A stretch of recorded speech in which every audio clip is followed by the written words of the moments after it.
টাকাটা কাউন্ট করে নেন, এটা দেখে নেন, টাকা পয়সা বইনে নেওয়া শূন্য। এখন আমার উপলব্ধি হইলো আপনার সাথে টাকা নেওয়াটাই মনে হচ্ছে আমার কাছে কোনো একটা জীবনে মস্ত বড় ভুল বা পাপ হয়েছিল, কোনো পাপের শাস্তি মনে হয় এটা পাইলাম। আমি আসলে সম্প্রতি এই ভিডিও ছড়িয়ে পড়ে সামাজিক যোগাযোগ মাধ্যমে।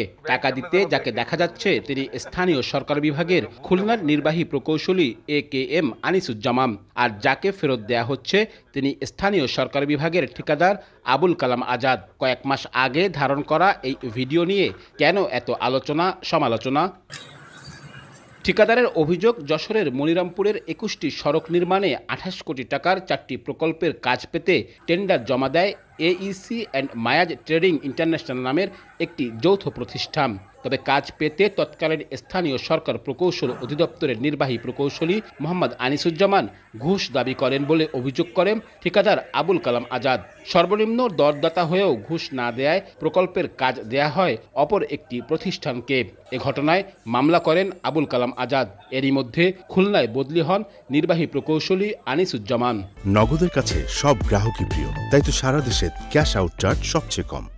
কাজ বাতিল করবে, ব্যাংক গ্যারান্টি ইনক্যাশের জন্য চিঠি দিতে, তখন তো আমি দেখলাম যে উনি আমার বিপদে ফেলতেছে, সেজন্য আমি ম্যানেজ করার চেষ্টা করেছি।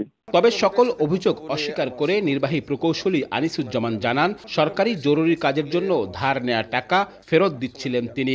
সঙ্গে দাবি করেন তাকে ফাঁসানোর জন্যই ধারণ করা হয়েছে ভিডিওটি। ভিভিআইপি প্রটোকলের জন্য আমরা অনেক সময় অনেক জরুরি কাজ করে থাকি। ওই জরুরি কাজ করার সময় তার কাছ থেকে 2 লক্ষ টাকা ধার নেওয়া হয়েছিল।